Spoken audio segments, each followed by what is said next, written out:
மால்தி. சொல்லுங்க அத்தை. காலையிலே தலையில கை வச்சுட்டு உட்காந்துருக்க, விளங்குன மாதிரி தான்.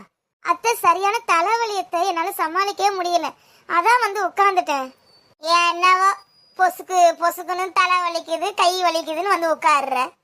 திவ்யா சுடிதாரு பிளவுஸ் எல்லாம் தைக்க கொடுத்துருந்தோம்ல, டைலர் கடையில இருந்து போன் வந்துச்சு, போய் வாங்கிட்டு வா. அத்தை நான் நாளைக்கு போய்க்கிறேன், அப்படி இல்லைன்னா இன்னைக்கு திவ்யாவையாவது போக சொல்லுங்க. திவ்யாவை போக சொல்லவா? வீட்டுக்கு வந்தவள வேலை வாங்க சொல்றியா நீ? அவன் என்ன உனக்கு என்ன நினைச்சிட்டு இருக்க மனசுல? அத்தை எனக்கு உண்மையாலேயே முடியல அத்தை. நேத்து பாத்திரம் துணிலாம் துவைச்சிட்டு படுக்க மணி 12:30 மணி ஆயிடுச்சு அத்தை. அத பனி வேறையா, அதான் எனக்கு ரொம்ப முடியல அத்தை. என்னம்மா உன் மருமக மூஞ்சி இப்படி இருக்கு? ஏதோ வேலையில சொன்னியாக்கு? வேலை சொன்னாலே உன் மருமகளுக்கு மூஞ்சி இப்படி போயிருமே. ஐயோ கடவுளே.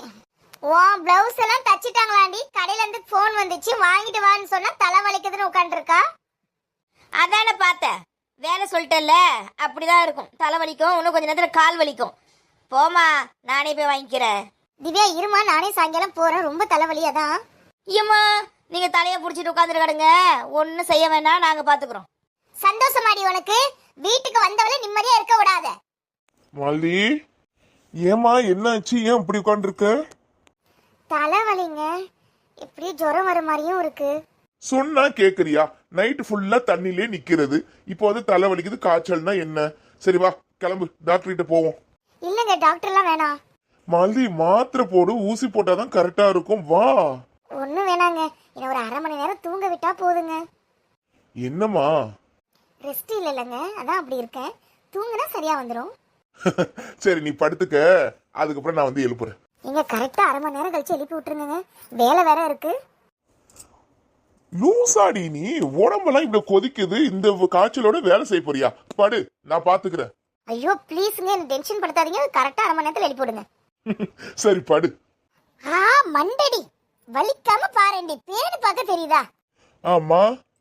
என்னப்பா வா. நான் வெளியில கிளம்புறேன், சாயங்காலம் தான் வருவேன். ஏண்டா வெயில்ல எங்கடா போற? ஒரு நாள் லீவ் இருந்தாலும் வெளியில தான் சுத்துவியா? இல்லம்மா, சின்ன வேலை தான் முடிச்சுட்டு வந்துடுறேன். அப்புறம்மா மாலதிக்கு சுத்தமா உடம்பு முடியலம்மா, அவளை படுக்க வச்சுட்டு வந்திருக்கேன். வேலை நிறைய இருக்கு, 1/2 மணி நேரத்துல எழுப்பி விடுங்கன்றாமா லூஸ் மாதிரி. அவ்வளவு ஜுரத்தை வச்சுட்டு எப்படிம்மா வேலை பாப்பா? அதனால இன்னைக்கு யாரும் எழுப்பிடாதீங்கம்மா. நானும் அவன் போன் எல்லாம் சைலண்ட்ல போட்டுட்டு அலாரம் வேற வச்சு படுக்கிறாமா. நான் போனை சைலண்ட்ல போட்டுட்டு கதவை சாத்திட்டு வந்திருக்கேம்மா. இன்னைக்கு நீங்க பாத்துக்கோங்க வேலைய. சரிப்பா பாத்துக்கிறேன். முடியலன்னா ரெஸ்டே எடுக்க மாட்டாமா. நைட்டு ஃபுல்லா தண்ணியில தான் வேலை பார்த்துட்டு இருக்கா. நானும் சத்தம் போட்டு பார்த்துட்டேன், நைட்ல தண்ணியில கை வைக்காத, துணியை துவைக்காத, காலைல பார்த்துக்கலாம்னா கேட்க மாட்டாமா.